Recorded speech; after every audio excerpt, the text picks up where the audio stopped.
This ball joint is dead.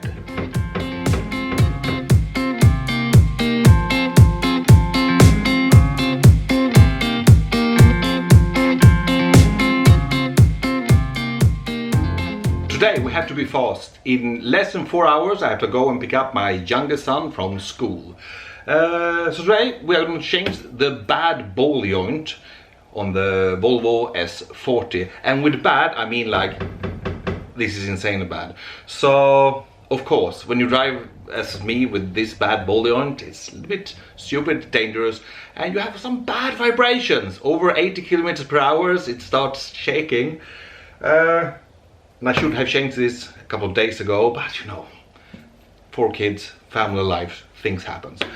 But now we do it. Of course, here we have the ball joint, bought it from Biltema.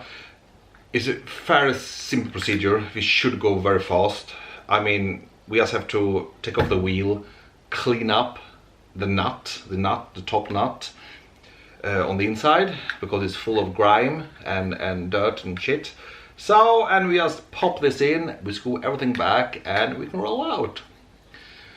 It never goes that easy, I know. But hopefully we can do this in less than 3 hours with all the problems. Stop talking now and start working. Let's take off the wheel. The ball joint we will change is of course the lower ball joint. You have 2 ball joints, and this is the lower ball joint. This is the lower ball joint that is connected to the link arm that goes, yeah, well, into the chassis. We need to clean it first, so let's take the camera and then we go from underneath here so we can see a little bit better. Here we see the ball joint, as you can see, and this is placed from the bottom straight up through the link arm. We will try to loosen this one now, clean up a little bit and loosen it. And then we see how much wiggle room we have. Probably we have to remove the whole link arm, but that is no problem. It has 1 bolt in the front end and 2 bolts in the rear end. But let's start with this and see what happens. After a super long time, I managed to cut off the nut. I don't have any equipment in the new garage. Oh, there's so much things I need to buy. But it's completely rusted shut, everything, so I had to take off the whole link arm.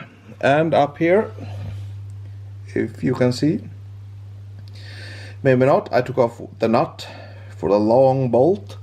This holds the bushing for the front bushing, and oh, let's see, zoom, and 2 bolts that holds the rear bushings. They're the huge bolts. So I will try to get the long bolt out now and try to get this to drop, and perhaps I can get this to release the rust and fall down. Probably use a sledgehammer a lot.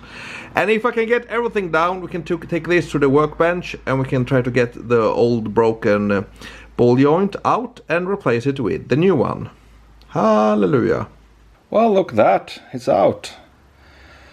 Whole link arm with the rear bushings, front bushings, and of course the very damaged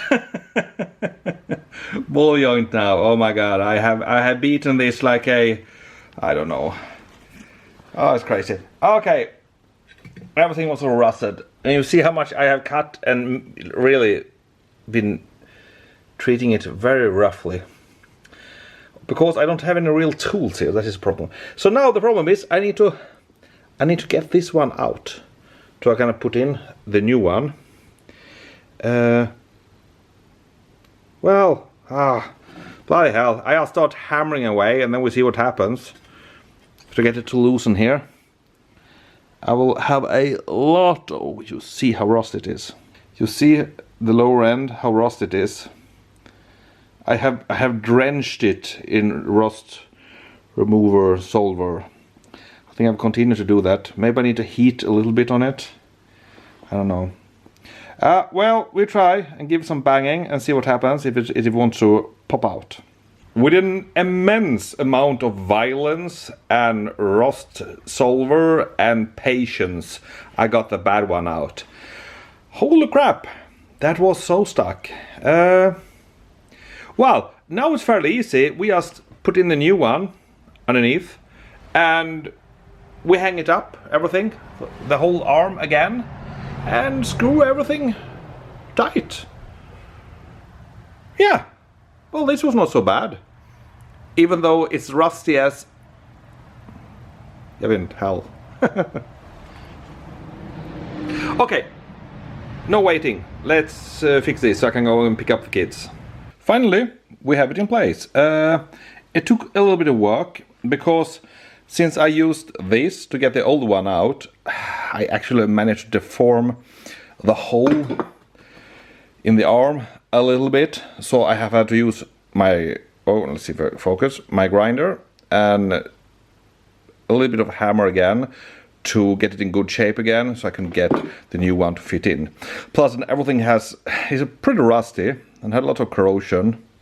It's not in the best of shape, but now it's in place. So now we just pop it in again. We'll pop in the top bolt here on the back side here, and then we loosely set the long bolt in the front and the two bolts in the back, and we put it very loosely so we could get everything in shape before we start tightening it. It took a little bit of time, but finally we have it in place. As I said, we had a little bit of a problem fitting it in here, so I had to work the hole a little bit for it to fit and for it to fit straight. Because when I took out the old one, the hole got a little bit distorted. I don't know why. Because it was so bloody rusted shut, so... Well, but with all the help of some grinding tools and a huge hammer, I managed to get it in. So, do I have any good final words about this small operation? Well, it takes much longer time than you think. I did not manage to get my kid, my kid's mother had to pick up all the kids because I had to call her and say that I'm sorry. I cannot drive my car because I can't get everything in line yet. So it takes a much longer time. If the car was in good condition and you have to change it, it would not be so problematic, but like no one has done anything with this old Volvo for like maybe 40, 50, 60 years. And this ball joint probably had the ancestry with like the Flying Flintstones, something like that. I have no idea. It's so rusted and everything's so stuck and all the nuts are seizing and I have to change them, and yeah. But with a real garage with a lot of real tools, of course it would be much easier and faster, but it's manageable, So now I will not have the crazy vibrations anymore, because everything over 80 kilometers per hour, yeah, it's been a little bit of vibrating from the wheel. Next step, we will do the exhaust. Not today, I'm tired now. We'll do it maybe tomorrow. And that I think will be a much easier process. We just need to locate where it's leaking, take it apart, fix it very securely, use a lot of exhaust pasta to have around so it really seals and everything, so it will be nothing. Yeah, I say now, but then it will go crazy when I do it. Hope you like this video. Watch my other videos and like and subscribe. Have a good day. Goodbye.